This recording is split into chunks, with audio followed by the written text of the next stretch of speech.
So it's late 2024. I'm here at Liscombe in North Dorset, which is a Dorset Wildlife Trust stroke Natural England stroke private kind of land acquisition. It's about 335 hectares, I believe. Just having a bit of an input into how the site is developed. The plan is to essentially rewild the site. So one issue that the Trust will need to grapple with is dispersal limitations. So the capacity of various species of native trees and shrubs and herbaceous species, in this case, to reach the site, spread out across the site and establish themselves. And how do we address dispersal limitation in the early years of a project like this? Are there things we need to do to kind of set the system up to overcome any limitations that have been set by humanity, anthropogenic sorts of constraints on the capacity of some species to reach and to establish themselves in a landscape like this? There's some knapweed in this field. So this particular field was organic arable. It's been sown down, so it's now kind of ryegrass lay, but it has been organic arable. And the question here is, what's it going to develop into under a kind of a rewilding scenario, and what early steps might we take to address that dispersal limitation issue? And what I would suggest here, firstly, deplete the nutrients as far as possible. And that's what the Trust is already doing by allowing a neighbour to take hay cuts from the site.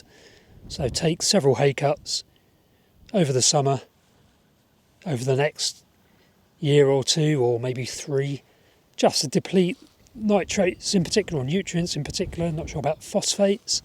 That should hopefully provide one aspect of a more favourable sort of context for colonisation of wildflowers. There is quite a lot of knapweed in the margins here. Good to see, and some trefoil. So that's one thing you might want to do. And in terms of trees and shrubs, how do you, is there anything you might want to do or need to do to help them disperse out into this field, or do you just allow them to do so under their own steam? I mean, seed sources here are fairly good.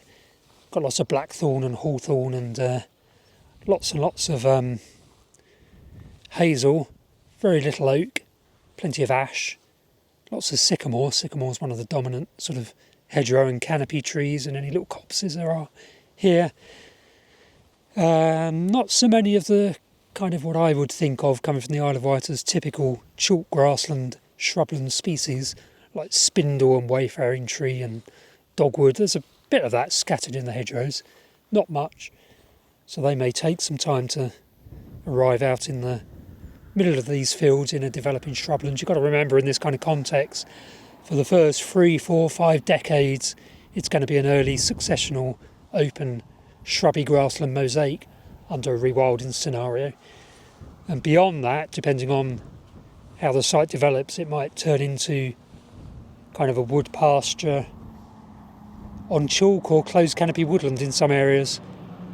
We don't know, and I won't be around to find out, but that's how I anticipate it would be going, through kind of early shrublands, grassy shrubland mosaic into kind of wood pasture as you get scattered recruitment of taller canopy trees, and it might well remain open kind of chalky wood pasture, or it might gradually move towards being closed canopy woodland. So I've already suggested that one thing you might do, one early intervention, would be to establish, through assisted natural regeneration, kind of little clumps of native trees and shrubs out within these fields, widely scattered, very widely scattered, and only a few, and they would act as nuclei for dispersal subsequently. You might establish brash piles as a kind of a dead barbed wire fence, and then lob a few blackberries into there, so you get brambles coming through, obviously blackbirds and song thrushes and winter thrushes, your redwings and fieldfares would also disperse bramble seeds, blackberries, by flying out into the middle of those clumps and pooping. But you might want to help that along a little bit. And you might also want to plant a few whips of both the very common shrubby species, thorny shrubby species like blackthorn and hawthorn, and some of those chalk shrubs that I mentioned, spindle and dogwood, that kind of stuff. But also some keystone resource species like wild pear and native crabapple, and a few canopy species like oak and ash and lower canopy field maple, that kind of thing. There's plenty of field maple on site.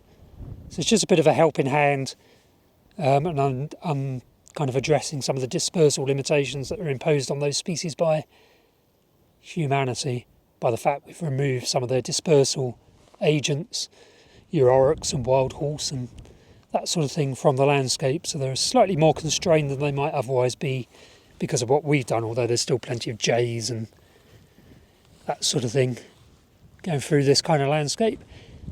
And then you've got the wildflower component.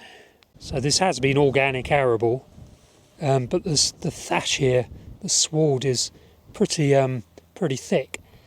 The seed bank's probably okay in terms of herbaceous wildflowers that you might expect to colonise an area like this. So there'll be a certain seed bank in this chalky soil. But again, I'd probably intervene to speed the whole process of recolonisation up. Do comment in the comment section if you don't agree, but what I would probably do is use a brush cutter, take some wildflower seed from elsewhere on the site. There's a couple of potential kind of source sites for that. It's full of the sorts of wildflowers you might expect to colonise this kind of area over time. Spread the brush, the seeds in small areas here, as again dispersal kind of nuclei of the herbaceous wildflowers you might expect. And also you do need disturbance. So intermediate levels of disturbance tends to accommodate the wider variety of kind of wildflowers you might expect in the more natural circumstances. So there would have been wild boar and oryx and tarpan and that kind of stuff in landscapes like this if it wasn't for us. So I think here they're more likely to use pigs than wild boar, because there aren't any wild boar in this landscape nearby, at least in the short term, until wild pigs become a stronger candidate for species recovery. And then hopefully wild boar will become a part of the landscape and you won't need to use domestic pigs as a surrogate for them. It's a bit ludicrous that we don't have people championing, apart from Chantel Lines, championing wild boar. Seriously, the Wildlife Trust and Mammal Society, etc., really do need to push for a recovery plan for wild boar. But anyway, we need that kind of disturbance, because that would be a natural part of more natural landscapes that we're trying to move the system towards through rewilding. So there's some early interventions I'd suggest in terms of these open arable fields, currently lay grass on fields, but essentially arable fields. Here at Liscombe, the Dorset Wildlife Trust rewilding site just north of Dorchester. If you want to come and have a look, you can. There's public rights of way through the site. There's not really any visitor kind of infrastructure here, because it's not really a visitor site as such, but there are rights of way, and there is a little kind of rough grassy car park area as well. So I'm going to go for a walk.